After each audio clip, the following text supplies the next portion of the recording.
Recently, I was on a live show with IFG sharing my immediate thoughts on the autumn budget. Therefore, upon reflection, I want to share further insights to help you, entrepreneurs, business owners, and property investors to better understand the budget measures. I'm Salman Anwar, an ex-HMRC tax investigator. I've worked for over 12 years on both sides of the HMRC fence, within HMRC and two of the largest accountancy firms in the land.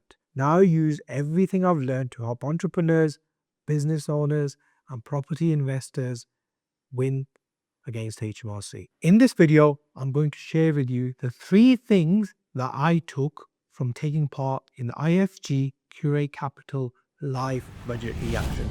Before I get into that, I want to share a little bit of behind the scenes learnings that I took from this experience. The IFG YouTube channel is a huge platform. It's the biggest one I've been on so far.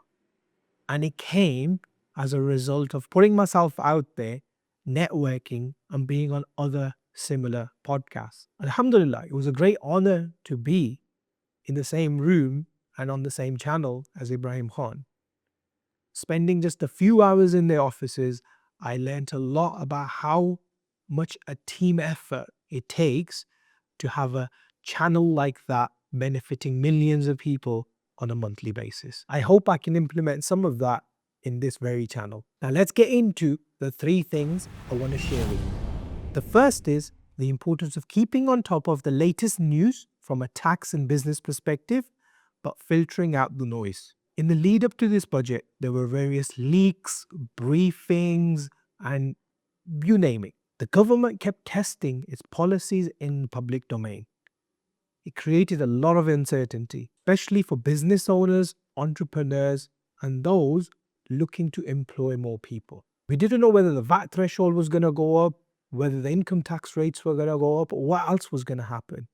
We had a drip feed of information. What I learned is to focus on the facts and look at what is actually happening. It's very difficult to do, but keeping the noise out is extremely important to running a successful business. The second point I took from the budget is that it's really important to know the details. There were a lot of measures announced, things like freezing of the income tax thresholds, raising of the income tax rates on savings, dividends, and property income, and lots of other things. Now, some of these things are not happening immediately. Some of these will be happening in 2, 3, 4 years' time. Some of these are happening from April 2026. Some are even happening from January 2026, and others are effective as of the day of the budget. As a business owner, as an advisor, it's extremely important to know when those changes are going to come in, because if you don't know that, you can't plan ahead. If you think something's going to happen tomorrow, but it's not happening for 2 years' time, you're planning for the wrong thing. For example, from April 2026, the rate on income tax will increase for savings income. However, that same increase for property income isn't due to come in until April 2027. From April 2024, the freeze in the thresholds is continued. And in April 2029, the changes to the pension salary sacrifice scheme will kick in. So if you start planning for that today, you need to plan 3 years ahead. It also means you have time to put measures in place to mitigate the impact of those types of measures. You need to be aware that not all of the reforms will happen immediately. For example, we found out after the budget that the government may have more headroom than it was initially saying. This may mean some of these changes may or may not actually come into effect. So be prepared and plan accordingly. And the third takeaway point, and this probably went under the radar for a lot of people, and it's one that in my opinion is likely to have the biggest impact on small businesses, is that HMRC is going to have a dedicated team of 350 criminal investigators focusing on small businesses. Not civil, criminal.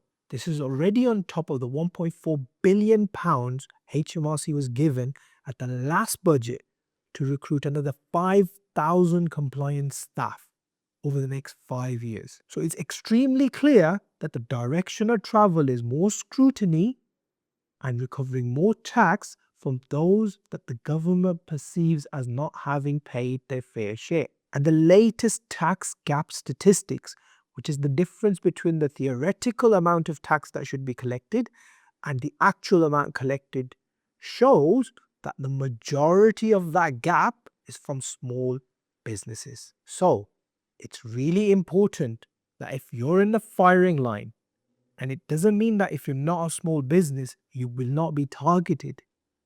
You need to take steps now to ensure you have good systems, governance, processes, and advisors in place to make sure you're paying the right tax at the right time. So those were some of the most important highlights and insights I wanted to share with you today. More information is going to come out as time goes on. So stay tuned and subscribe to my channel to stay up to date.